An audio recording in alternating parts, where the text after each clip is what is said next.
철학을 가지는데 반대해요. 가지고 있다가 그걸 넘어서야 되는 대상이지 저한테는 완성의 대상이 아닙니다. 그래서 저는 투자 철학 얘기하는 거 싫어합니다. 당신이 가지고 있는 세계관이 제대로 만들어지면 돈은 그냥 낚시터 가서 낚시하듯이 가져올 수 있어요. 안녕하십니까. 타이거 자산운용의 오종태 이사입니다. 반갑습니다. 기존보다 서로 간에 영향을 주는 것들이 늘어났으면 복잡해진 거잖아요. 시대의 흐름에 같이 갈 수 있는 적합한 지식을 갖고 있는 게 중요한데 그게 복잡계의 방식이라고 저는 생각을 하는 거죠. 제가 현재 쓰고 있는 방법을 마지막 3부에는 적어놨습니다. 그래서 이론서이면서 실질적으로 사용할 수 있는 책이라고 소개해드리고 싶습니다. 그 시대를 대표했던 1등 주식 피터 린치는 수차례 언급했습니다. 수익률 10배, 10백원은 시대의 1등주에서 탄생한다. 2년 연속 수익률 1위 올해의 펀드 매니저 이한영 본부장이 돈이 몰리는 산업의 1등주를 미리 파악하고 매수하는 타이밍을 명쾌하게 보여줍니다. 바쁜 개인 투자자들을 위해서 이한영 본부장이 실전 매매에서 반드시 사용하는 지표와 데이터만을 골라 한 권에 담아냈습니다. 당신도 1등 주식을 찾을 수 있습니다. 자세한 내용은 네이버나 가까운 서점에서 시대의 1등주를 찾아라를 검색하세요. 자, 월스트리트 모닝 브리핑 함께하고 계십니다. 여의도 오픈 스튜디오에서 라이브로 진행을 하고 있고요. 오늘 장 본부장님이 살짝 뭔가 달라지셨는데 여러분들 혹시 아실 수 있으실까요? 장 본부장님의 달라진 부분을 찾아라. 뭐가 있을까요? 예. 제가 이제 그 피부가 네. 우리 또 집에서도 그렇고 너무 좀 안 좋다, 안 좋게 보인다. 그러니까 저는 사실 기본적으로 메이크업을 하고 오는데 그렇습니다. 본부장님은 민낯으로 오시기 네, 그렇죠. 때문에 이게 또 그래서, 비교가 또 많이 되잖아요. 뭘 발랐어요? 예. 뭘 발랐는데 듬뿍 발랐습니다. 너무 많이 받으셔가지고 예. 저는 많이 뭘 양조절. 먹고 많이 바르고 합니다. 투머치. 네, 투머치. 좀 내일은 네. 양조절 좀 내일은 하시길. 우리 여동원 앵커의 네. 그 아까 조언 네. 정확히 기억하고 조금만 네네. 발라보겠습니다. 네, 조금만. 얼굴색 많이 달라졌다. 하얘졌어요. 그렇죠? 피부가 안 네. 빨개요. 예, 화장하셨다고 많은 분들 알아주시네요. 근데 원래 그렇습니다. 이제 채팅창에 미리 좀 올라왔으면 좋았을 텐데 아무도 몰라봐 주신다고 좀 약간 섭섭해 하셔가지고 제가 굳이 그게 아니고 드렸어요. 이대로 아무 말씀 안 하시면 네. 내일 이대로 다시 나옵니다. 이 얼굴로. 쉽지 않으시고. 예, 알겠습니다. 자, 그럼 바로 이분은 뭐 화장이 필요 없습니다. 네, 그렇습니다. 하얗디 하얀 우리 대신증권의 문남중 수석연구위원 모셨습니다. 어서 오세요. 네, 안녕하세요. 어제도 1일 100 하셨나요?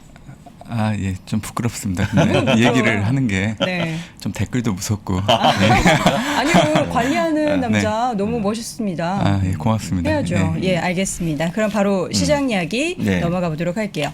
미국 시장에서 뭐 어제 저희가 방금 전에도 얘기했지만 테슬라 이야기가 가장 핫했어요. 근데 허츠를 찝어 오신 데는 뭔가 이유가 있으실 것 같은데 뭐가 있을까요? 사실 결과로 놓고 본다고 하면 미국 네. 시장 분위기 상당히 좋죠. 그쵸. 뭐 다우나 S&P 500이 사상 최고치 경신하는 흐름이 있기 때문에 네. 생각해 보면 지난달만 놓고 본다고 해도 증시를 바라보는 시각이 상당히 부정적이었어요. 그렇습니다. 근데 불과 얼마 안 돼서 지금 시장은 다시 한호로 좀 바뀌고 있는 상황인데 물론 테슬라가 뭐 크게 오르긴 했죠. 근데 사실 미국 시장 흐름을 본다고 하면 장 초반에는 그렇게 좋지는 않았어요. 맞습니다. 예. 기업 실적에 대한 기대들에 힘입어서 이제 상승 반전하는 모습이었고 그 전반적인 내용들을 보면 사실 허츠도 미국 장이 좋았던데 좀 일조를 한 부분들이 있어요. 네. 결국에는 이제 테슬라 얘기가 또 나와야 되는데 테슬라 S 모델을 2022년 말까지 어떻게 보면 전기차를 구매하는 단일 금액으로는 가장 큰 42억 달러를 주문했다는 그 소식이 전해지면서 사실 네. 그 부분이 허츠와 관련해서 가장 크게 또 동인이 됐던 부분들이 있기 때문에 이 부분을 좀 주목하시면 좋겠다는 생각을 하고 있고요. 네. 사실 허츠뿐만이 아니라 미국장 흐름을 놓고 본다고 하면 사실 정유주들도 주가 흐름이 좀 나쁘지 않았거든요. 아시다시피 유가가 85달러 배럴당 상회하는 흐름들이 있었기 때문에 당연히 정유주가 좋은 흐름들이었는데 연말까지는 좀 유가가 이 정유주들 흐름에는 좀 긍정적으로 작용할 여지가 있어 보여요. 왜냐하면 겨울철이 다가오기 때문에 난방유 수요가 높아지는 부분들이 있고 보통 유가가 좋으면 미국 세일 업체들이 증산을 해야 되는데 사실 코로나19로 인해서 투자를 못 하다 보니까 지금 생산 여력이 좀 미흡한 부분들이 있어서 공급이란 부분들도 크게 문제가 되지 않고 있는 부분들이 있을 것 같고요. 그리고 오펙 플러스가 사실 코로나19 이후에 큰 타격을 받고 나서 이제 최근 들어서 수요가 늘어나면서 증산을 좀 하고 있는데 이게 원로 따지면 40만 배럴 정도인데 이거를 변화를 주지 않고 있어요. 그러다 보니까 사실 유가가 강세기조로 가는 가장 큰 원인인 부분들도 있었던 것 같고요. 그래서 유가의 흐름들을 놓고 온다고 하면 일단 연말까지 좀 갈 수 있는 부분들이 있고 저도 이제 최근에 알았는데 최근에 천연가스 가격이 급등하면서 네. 이거를 유가와 환산을 하게 되면 천연가스 가격이 지금 현 유가의 3배 정도 되는 가격을 유지를 하고 있다 그러더라고요. 그러다 보니까 결국에는 발전소들이 지금 석유 수요를 늘리는 하나의 또 주체로 올라서고 있는 부분들이 있기 때문에 이 기조가 바뀌지 않는다고 하면 뭐 80달러 선에서 움직이는 국제 유가가 한동안 어떻게 보면 이제 겨울철을 앞두고 계속 지속될 여지가 있기 때문에 정유주도 흐름도 그렇게 나쁘지 않을 거라는 그런 생각 좀 해보고 있고요.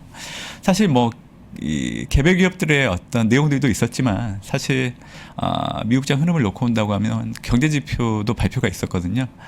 시카고 연은에서 발표한 또 9월 전미 활동 지수라는 게 있는데 이게 마이너스 0.13으로 집계가 됐어요.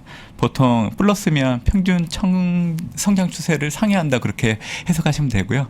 마이너스면 그 반대로 성장 추세를 하회한다고 그렇게 좀 보시면 되는데 일단 지표는 마이너스 0.13으로 집계됐기 때문에 그렇게 좋게는 안 나왔죠. 그쵸. 하지만 경제 지표가 부진했지만 이 부분을 상쇄하고 결국에는 개별 기업들 주가 흐름들이 미국장의 어떤 결과를 이끌어낸 부분들이 있기 때문에 사실 이런 기조가 11월 때 빠르면 테이퍼링을 한다고 하잖아요. 네. 그러니까 그 이전까지는 지속될 여지가 있다고 그렇게 좀 보고 있는 상황이고요. 그리고 비트코인 얘기 좀 해드리면 네. 사실 프로세어스사에서 비트코인 선물을 이용한 ETF를 출시했다는 거를 얼마 전에 좀 말씀드렸었는데 그쵸. 지금 현재 이제 바네크, 발킬리 뭐 이런 회사들이 지금 동일한 상품들을 계속 출시를 하고 있고 선물 베이스로. 예, 맞아요. 하는 거예요? 예.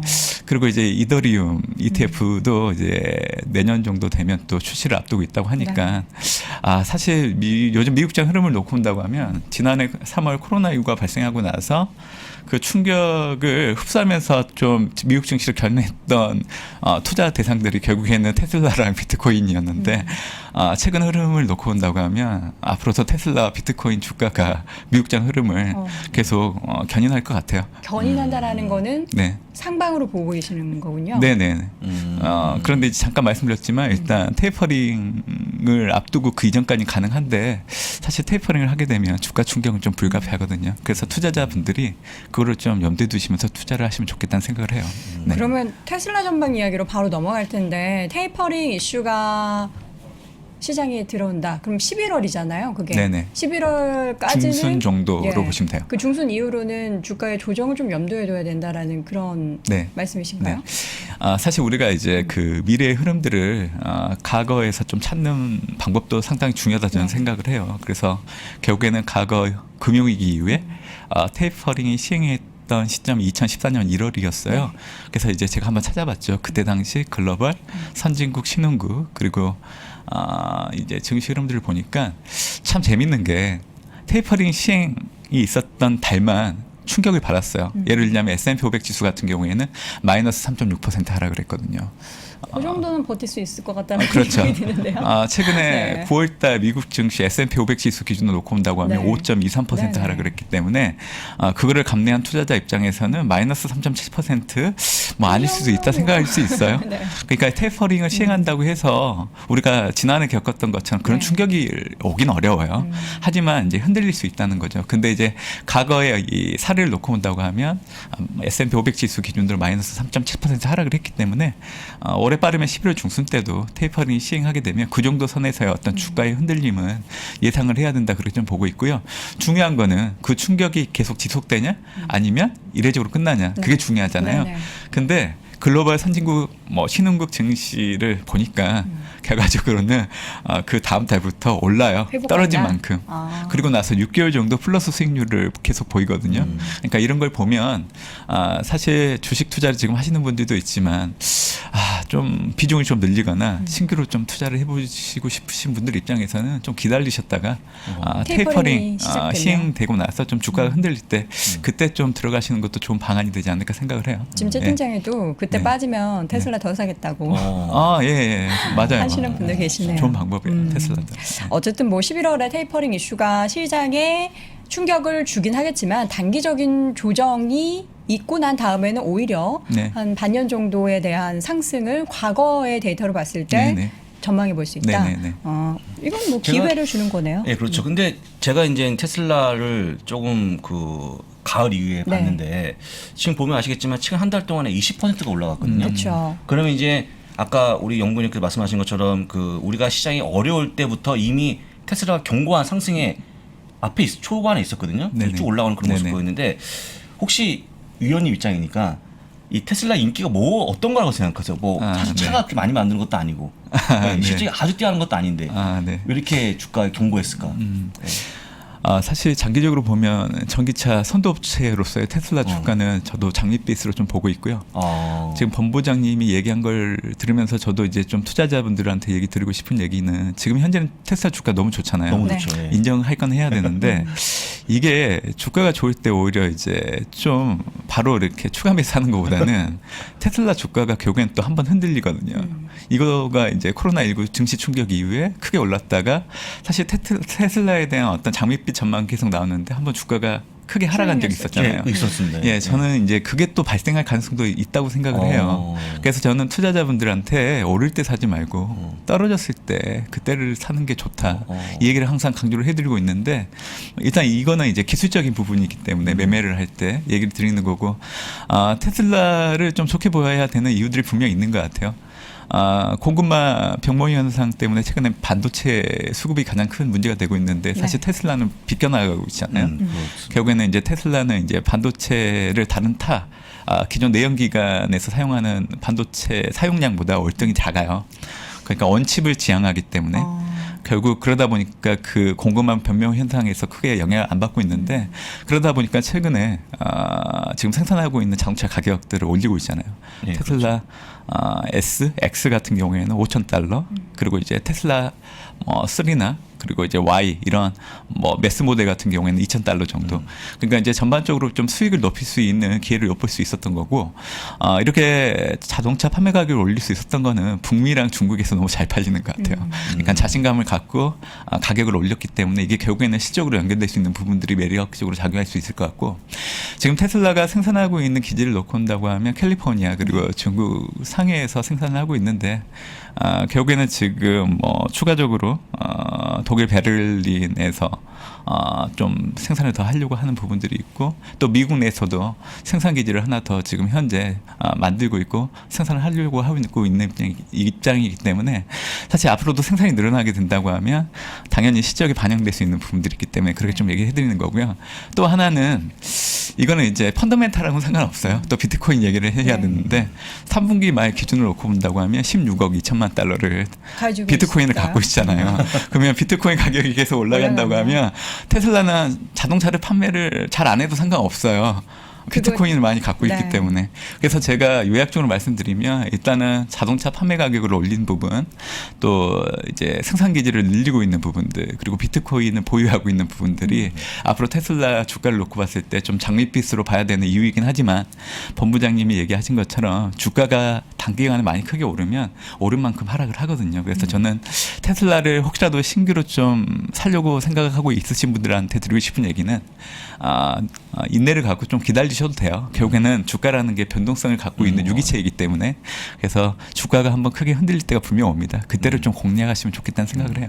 뭐 어쨌든 흔들려도 테슬라는 충분히 매력적인 부분들이 있어요. 많기 때문에 앞으로 또 우상향으로 기대해 볼 수 있는 부분들이 있다.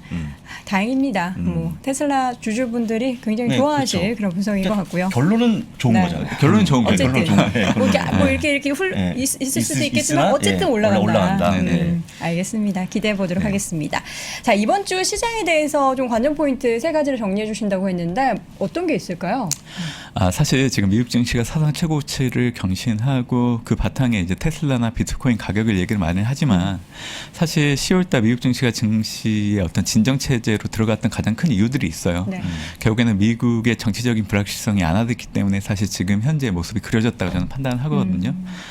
그래서 결국 임시 예산안이 통과됐던 부분들, 국가부채 한도 유예가 통과됐던 부분들이 지금 현재 미국 증시를 만들었던 근간이라고 보시면 될 것 같고, 결국 이게 반등에서 상승으로 전환할지 아니면 다시 반락으로 갈지에 대한 결정할 수 있는 중요한 분기점이 이번 주예요. 그래서 저는 투자자 여러분들이 개별 기업 주가에 너무 연연하지 마시고 이번 달 말 예정되어 있는 미국의 인프라 투자 법안이 통과되는지 여부를 주목을 해야 된다고 생각을 해요. 사실 바이든 행정부가 인프라 투자 법안을 빨리 처리하기를 원해요. 왜냐하면 이제 지금 현재 미국이 경기 회복을 보이고 있지만 그 경기 회복의 연속성을 가지고 가고 싶은 마음들이 있기 때문에 결국에는 정책의 힘으로 끌고 싶은 마음들이 있어서 빨리 법안 처리를 하려고 하는데, 그동안 물리적 인프라와 휴먼 인프라 두 가지 법안이 처리가 지금 진행 중인데 난항을 좀 겪고 있었죠. 네. 가장 가장 큰 이유는 지금 반대하고 있는 부분들이 공화당이기도 하지만 민주당 내에서도 좀 반대를 하고 있어요. 그 이유는 코로나19로 재정 지출을 많이 하다 보니까 재정 부담이 커진 부분들이 하나 있고요. 추가적으로 재정을 더 풀게 되면 사실 물가가 올라가게 되잖아요. 그래서 그런 부분들을 염두에 두고 지금 현재 규모를 줄여야 된다는 거를 공화당과 민주당 내의 중도파들이 반대를 하고 있었는데, 최근에 원안이 3조 5천억 달러였는데 지금 1조 7천억 달러에서 1조 9천억 달러로 크게 줄여놨어요. 네. 결국 그동안 반대를 해왔던 두 집단의 이해관계를 만족할 수 있는 제일 중요한 얘기 때문에 저는 이번 달만 미국 인프라 투자 법안이 통과 가능성이 상당히 크다 그렇게 좀 보고 있고, 만약 통과된다고 하면 이제는 미국 증시가 반등이 아니라 상승으로 추세를 전환할 수 있는 계기가 될 수 있다 그렇게 좀 보고 있어요. 물론 이제 테이퍼링을 앞두고 이전까지는 좀 보셔야 되는 거고. 네. 그래서 그 저는 후에? 네네네. 그래서 좀 중요하게 보고 있는 거고요. 저는 원래는 물리적 인프라 정도는 통과될 걸로 좀 보고 있었는데 네. 규모를 줄여놨기 때문에 두 가지 법안 모두 다 통과될 걸로 좀 보고 있기 때문에 의외로 통과가 된다고 하면 다음 주 증시가 지금보다 더 올라갈 여지가 있다 그렇게 좀 보고 있는 생각을 좀 갖고 있고요. 그리고 이제 신흥국 내에서 헝다그룹에 대한 문제도 분명 지금 불거지고 있는데 그렇게 크게 영향을 안 받고 있어요. 들어갔어요. 네, 아마 지난주 21일 날 원래는 9월 23일 날 달러화 표시 채권 만기 지급을 못했기 때문에 30일 유예 기간인 9월 23일 이전까지 납입을 해야 되는데 이틀 전에 납입을 해서 일단 일시적인 디폴트 우려는 좀 낮아진 상황이긴 해요. 근데 중요한 거는 지금 계속 대기하고 있다는 거예요. 지금 9월 29일 또 10월 11일 날 달러화 채권 표시 지급을 해야 되는 것들이 유예기간 기일이 다가오고 있잖아요. 그래서 이번 주를 놓고 온다고 하면 9월 29일 날 또 달러화 표시 채권 만기 이자를 지급을 해야 되는데 이거를 또 지급을 잘 해야 헝다그룹의 디폴트 우려가 한층 또 가라앉으면서 어떻게 보면 신흥국 전체에 대한 우려가 낮아질 수 있어요. 이거는 이제 국내 증시 역시 좀 긍정적으로 작용할 수 있는 여지이기 때문에 주목을 해야 되는 거죠. 헝다그룹이 이 디폴트 우려에서 근본적으로 벗어나기 위해서는 자산 매각을 잘해야 돼요. 근데 지금 제가 보니까 갑자기 전기차 업체로 바꾼다는 얘기를 좀 하고 있거든요. 사실 시간을 좀 끌려고 하는 입장인 것 같아요. 왜냐하면 지금 자산 매각을 하기 위한 헝다 무럽이나 헝다 자동차 사실 매각이 잘 안 되고 있고, 지금 홍콩에 헝다그룹 본사가 있는데 이게 2조 원 규모 정도 돼요. 근데 이거를 또 이사에서 반대해서 또 팔지는 않고 있거든요. 그래서 지금 현재 연말까지 계속 이 달러화 표시 채권 만기가 계속 다가오고 있는데 일단 매각 작업이 순조롭게 진행되고 있지 않기 때문에 언제든지 헝다 문제는 불거질 수 있단 말이에요. 그래서 일단 이번 주 미국의 인프라 투자 법안을 우선적으로 보셔야 되겠지만 네. 중국 내에서는 헝다그룹에 대한 문제들도 계속 모니터링을 해야 된다 그렇게 생각을 좀 하고 있고요. 네. 결국 저는 이 두 가지를 염두에 두고 결과가 어떻게 되는지 여부를 확인하고 나서 투자를 하시자는 얘기를 지금까지 계속 하고 있어요. 네. 사실 투자를 할 때 바닥에서 어떤 매수를 하시면 참 좋지만 이게 너무 어렵잖아요. 제일 어렵죠. 네, 그래서 이제 저 같은 경우에는 무릎에서 사더라도 일단은 시장에서 거론되고 있는 불확실성이 어느 정도 결과가 어떻게 진행되는지 여부를 확인하고 나서 투자하시는 게 가장 안정적이거든요. 이거는 아마 투자하시고 나서 시간이 지나고 나면 제가 하시는 말들을 좀 이해를 하실 거예요. 그래서 저는 이번 주 말 그러니까 10월 말이죠. 그때 두 가지의 이벤트들이 어떻게 진행되는지 여부를 좀 확인하시면 좋을 것 같고요. 사실 이번 주 미국 증시를 놓고 봤을 때 중요한 지표들은 28일 날 다 발표가 돼요. 사실 이번 주 미국의 3분기 GDP 발표가 되잖아요. 네. 이게 QOQ, 그러니까 전분기 대비 연율로 놓고 온다고 하면 2분기가 6.7%였고 지금 블룸버그 데이터를 놓고 온다고 하면 3%로 예상이 되고 있어요. 전분기 대비하면 어떻게 돼요? 수치가 크게 낮아지잖아요. 그렇죠.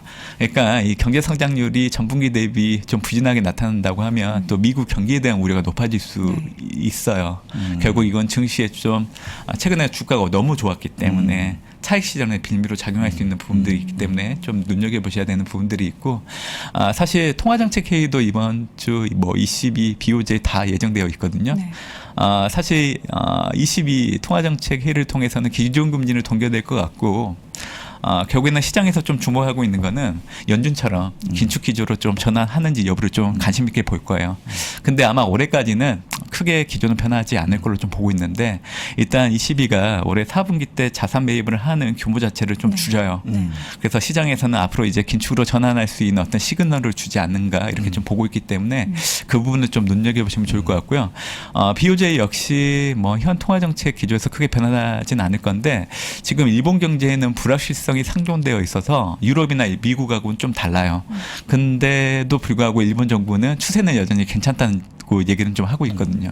그래서 이 부분을 염두에 두고 이번 주 미국의 3분기 GDP 발표가 어떻게 됐는지 여부, 또 ECB와 BOJ의 통화정책 회의가 어떻게 결과가 이어지는지 여부를 좀 확인하시면 좋을 것 같은데 일단 3, 4분기 GDP 부진되더라도 일시적인 어떤 증시의 변동성은 커질 수는 있지만 어떤 미국 증시의 추세를 바꿀 수는 없다. 그렇게 좀 보고 있기 때문에 이 세 가지 지표에 대해서 관심 있게 보시면 좋겠다는 생각을 하고 있습니다. 네. 이 질문 드려야 될 것 같습니다. 시간이 없어도. 네네. 그 헝다는 이제 부동산 규제와 관련이 깊은데 아시겠지만 인터넷 기업들, 플랫폼 관련 기업들, 사교육 업체에 광범위한 규제가 있지 않았습니까? 중국에 어떻게 그 규제가 조금 나아질 것 같습니다. 현재 구간에서? 아마 올해 하반기 때 민간 기업에 대한 규제를 하고 있는데 그 부분에 대한 강도는 연말까지 계속 될 걸로 좀 보고 있고요. 제가 여러분들께 좀 드리고 싶은 거는 과거의 구경제 체제에서는 정부의 규제가 어떻게 보면 행정적인 절차를 통해서 바로 즉각적으로 대응이 가능했었는데 신경제로 넘어서면서 지금 현재 규제를 받고 있는 기업들을 놓고 온다고 하면 너무 발빠르게 성장을 하다 보니까 과거처럼 중국의 정부의 규제가 신속하게 적용이 되지 않고 있기 때문에 중국 정부 입장에서는 사회주의 정치 체제에 대한 불안정성을 높일 수 있다는 어떤 위협감에 대해서 상당히 많은 자각심을 갖고 있는 상황입니다. 그래서 일단 민간 기업에 대한 규제 강도는 연말까지 계속되고 있지만 제가 보기에는 그게 증시에 반영되는 부분들은 이미 하반기 때 7월, 8월 주가에 대부분 반영됐다 그렇게 좀 보고 있습니다. 그래서 추가적으로 민간 기업 규제가 나온다고 해도 증시에 미치는 영향력은 과거처럼 그렇게 크지 않다. 이렇게 좀 전망을 하고 있죠. 네. 그렇군요. 알겠습니다. 뭐 10월 말에도 뭐 여러 가지 우리가 확인해봐야 될 부분들이 있고 또 조금 더 가면 11월 중순 이후에도 테이퍼링 관련된 이슈가 시장에 약간 좀 긴장감을 주게 하는 그런 이슈가 될 것 같습니다. 근데 결론적으로는 얘기를 하다 보면은 이것을 지나가고 나면 약간 이 또한 지나가리라 이런 느낌이 그렇습니다. 돼서 또 웃게 되는 그런 시장이 되지 않을까라는 조심스러운 이야기도 나눠봤습니다. 자, 오늘은 대신증권 문남중 수석연구위원 함께했습니다. 고맙습니다. 감사합니다.